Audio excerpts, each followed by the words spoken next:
hate noise, loud, obnoxious noise. I hate it. Like, you know, when people say, oh, you shouldn't use the word hate because it's a really bad word. In that sense, that's how much I hate noise. Not because I have anything against noise, but because I love peacefulness. That when I get slammed with a bunch of noise, I'm like, what the fuck? Like a motorcyclist goes by and you're just vibing out, going for a nice stroll, sunset, you're in the mood, got your favorite tune playing, you feel like your life is a goddamn musical, and then a motorcycle just screams by your earlobe at like, not even that fast, fucking 25 miles an hour, but it sounds like a nuclear reactor is about to explode. That, I fucking hate that shit. But because it fucks up my peacefulness. And what that means is, to me, how much I appreciate peace.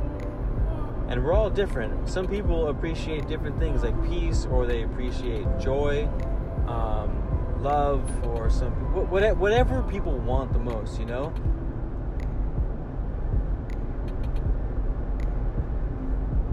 But the fact that I can hate something so much, again, is because I can love something so much. Does that make sense? What I'm getting at is that there seems to be, at least, I think there is 100%, but I could be wrong, but it sure as hell seems to be that there is a compensation for all things in existence, period. There is a compensation every single time. The swing to the left determines the swing to the right. Our capacity for sadness is our capacity for happiness, which gives hope to people in depression to say, you know what, look, it's fucking hitting the fan, and your circumstances suck balls. Life can be fucking miserable sometimes. I get it, and there's nothing I can say that can change that. That's just part of the human experience. We all hit it to some degree. Unfortunately, some get it fucking worse than others. I'll admit that. It's not fair across the board.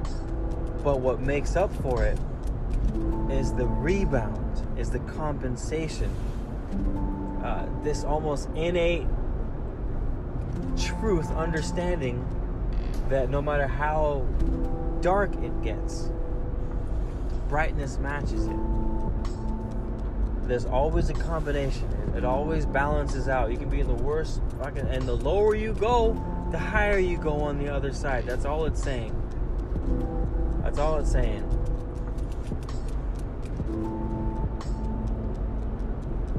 That's why love and hate are intertwined.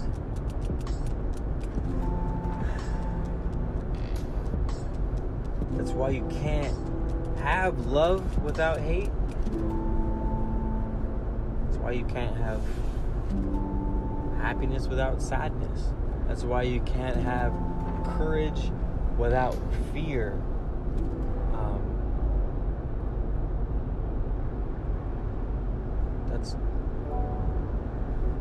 That's just part of existing. That's just part of fucking existing. Existence has certain laws that we cannot avoid. We can't leave oneness. We can't leave source. We can't leave the heavens. Infinite bliss. Come down to an existence outside of oneness, to lots of singularity. Or not singularity, but the exact opposite. There's an infinite amount of egos, is what I'm getting at. There's an infinite amount of fucking consciousness, whether that consciousness exists as a rock, as a human, as a tree, as a bird, as the sun, as the earth, as water, as everything has consciousness in it. Period. If it comes from consciousness, then it has consciousness. There's no way you can have fucking one thing make another thing, and not that single thing, the original thing, be in everything that comes from it. Law of cause and effect. It's just fucking... Something can't come from nothing, in other words.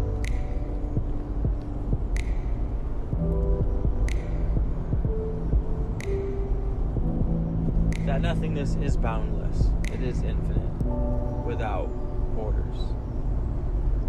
But everything that extends from it in the thought, as existing in the thought, or you could call it the matrix, or you could call it a dream, or you could call it a thought. It depends on who you're asking. There's different words for it, but we're out with some type of illusion of separation. And with the illusion of separation comes experiences, different experiences. Again, as a human, as a rock, as an alien species, as whatever the infinite things that could possibly come into existence, we get to experience that individually from individual consciousnesses, so that we can... That's why people say we're the universe looking back at itself. So we are... It's like, imagine... So I'm Keith. It'd be like me being able to watch Keith live as, I don't know, a friend you have, or a stranger. Like, how cool to be to see your life from someone else's eyes. Like, what do you look like from someone else? Because there's Keith who exists as I know myself to be, every single fucking facet, right? But my dad only gets the son side of me. My brother gets the brother side of me. My friends get the friend side of me. My lover gets my lover side of me. My child gets my child side of me. But there's an infinite amount of Keiths that will continue to unfold for the rest of my life, depending upon my decisions, my thoughts, my circumstances. Everything that makes me me is going to determine what makes me me, and no one is ever going to be able to experience that. But that's not just for me, that's for every fucking single one of you. No one will be able to live your life to experience you as you. And trees have consciousness, their own. It's not human conscious, but it's a tree kind of consciousness. And nothing other than a tree in the history or future of the universe will ever experience what it's like to be a tree. Right? So there's an infinite amount of experiences. And humans are one facet of that. Humans are just another route where the universe can look back at itself and go, holy shit, this fucking sunrise is unlike anything I've ever seen. And you just block out with good vibes. And you think, how could life get any better than this? Than a loved one and a fucking phenomenal sunset. You know what I mean? The sunset that comes 2-3 times a year that you think about for decades, like that. And you wish everyone on the planet would feel what you're feeling at this very moment, because if they did, every one of the world's problems would be solved instantaneously, overnight, within seconds, just from an appreciation of life itself. So to be able to have that kind of experience that's very individualized, that's very concrete, you have to leave oneness.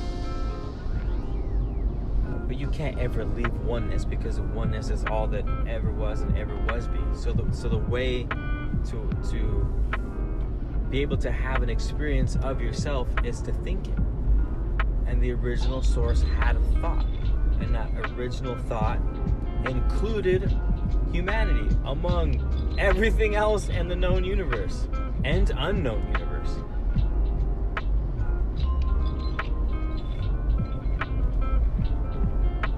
And once it had that thought and set reality and the alternate realities and alternate universes, when it set all those things in motion, they came with a set of laws.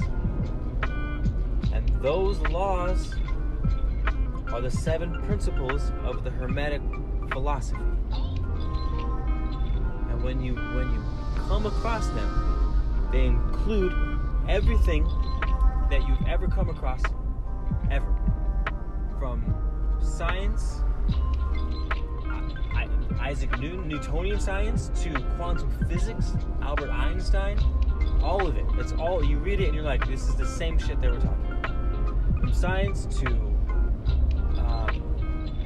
magic, to shamanism, paganism, to the spiritual movement and the weird, quirky ass things that are being discovered in As Above, So Below, and the way herbal tinctures work, and the way that the stars move, and the corresponding elements between plants and the earth and the sun and the moon. These ideas have been around for thousands of years. Science catches up with it, yada yada yada. The whole fucking story, right? They all follow these 7 principles: correspondence, and cause and effect, and vibration, and mentalism, gender. It's all there, and it's not a religion. It's not something you worship. It's not something you praise. Like these things are human emotions, right? Envy, jealousy, anger, sadness, happiness. These are emotions had here, out, away from oneness. Oneness is fucking infinite. You can't label oneness. It's not even love. People like to say that oneness is love. It's not love, because again, love implies hate. And hate implies love.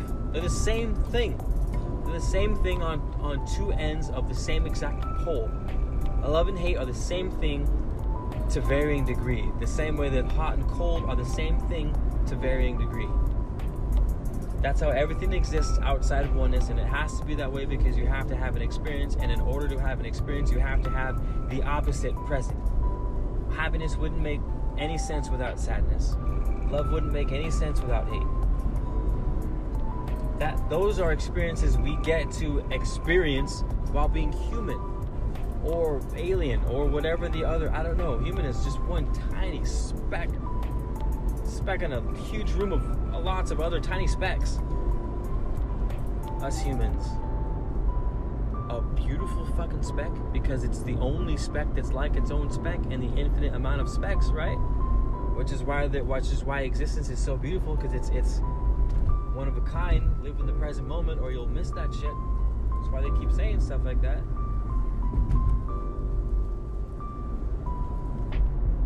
Life is incredible. It's the most beautiful thing, period.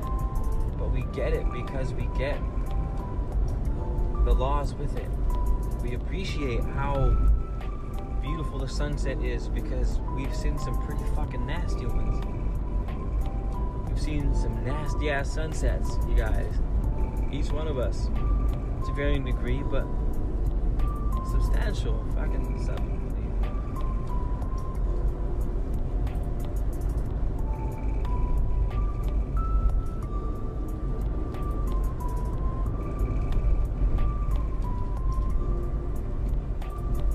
Having this knowledge doesn't make things easier, is what I've learned about the quest for truth.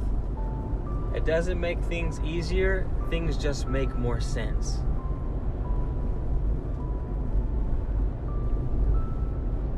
The more knowledge you get, it's you're not better off for it. I mean, you are, but not in your feelings, you know? Like, if shit really hits the fan, you can have all the knowledge in the world and it's gonna hurt like a motherfucker. Depending upon the situation, it can be real bad and it'll hurt real bad. It doesn't change anything to have this knowledge. All it does is it just, you see why it exists. You're like, all right, I get that. We can do better, but I get that. Like something huge, like slavery, for example. Humans are greedy motherfuckers when they forget that they're not connected to source. They're out of alignment. They don't believe in abundance, so they turn to very, very, very material things, and they sacrifice everything else to live a happy life. And they get twisted and destroyed, and they create heinous things like slavery because they don't understand, because they don't have the knowledge it takes to live without destroying, essentially. People think you have to destroy to live, but you don't. You don't have to destroy to live.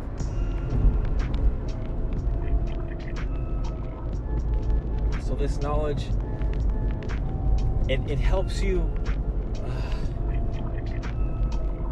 I would argue all cases, though I couldn't give an example for all cases, but I believe it's the case somewhere. If you see it right, that no matter what situation happens, you can pull something positive out of it and learn from it and hope that never happens again. So that each generation, essentially, life gets better and better. Like, we had slavery, right? And now we don't. So something as heinous and fucked up as slavery is gone now. Not completely, but we're working towards it, right? Every generation gets better and better. Less slavery. Believe it or not, poverty has gone down. The murder, it's actually the safest time to be human in the history of humanity. There's less everything across the board. Rape, murder, theft. I don't know about political crimes. There's probably more political crimes than ever right now. But as far as everything outside of that world, it's actually pretty safe to be a human right now. Because we get better every time, because we get more knowledge over time. And the more knowledge you get, in theory, the better off life is. Not to say that fucked up things don't happen. Famine could hit, disease could hit, an asteroid could hit, an alien species could hit. I don't know. Your own stupidity could hit.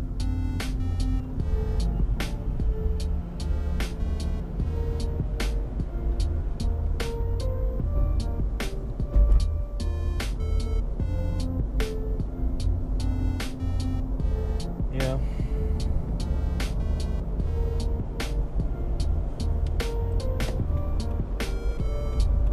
A lot of what I want to get across with these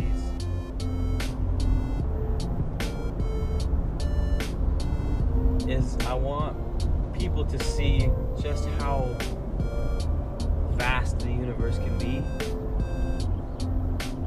and that vastness is only accessed with your imagination. And Albert Einstein said that more than knowledge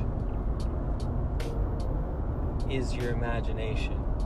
He valued imagination over knowledge, and I believe the reason behind that is that when you notice the patterns of nature, which are these 7 laws, because you find them in nature, right? Every one of them, it's in nature. It exists all around us. When you apply your imagination to those things, you could learn about any subject.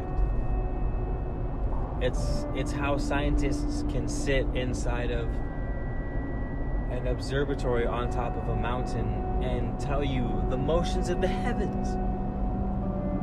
Some of these places are so far away, it takes light itself 200 years of straight travel time. No stopping for the bathroom, no pee stops, no in and out, none of that.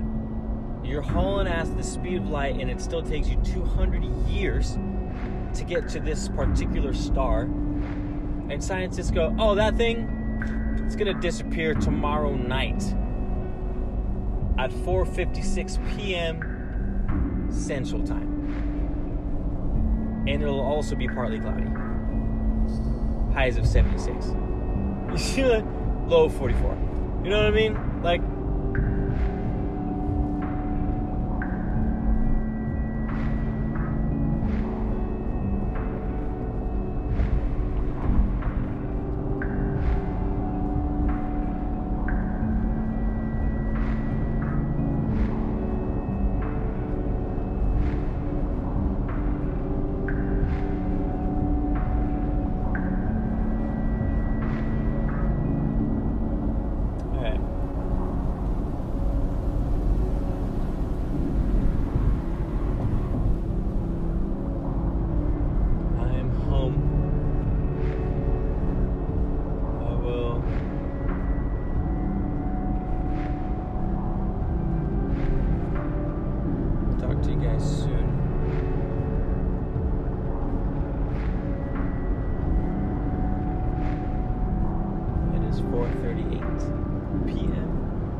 sunset at the west.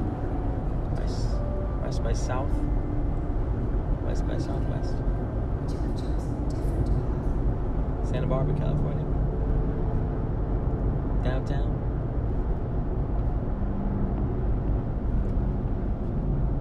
This is Keith from Man of Letters.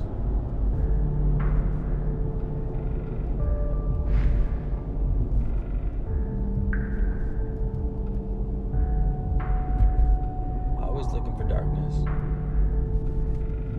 Always looking for darkness. Loving the darkness. Because it allows me to have somewhere to shine a light.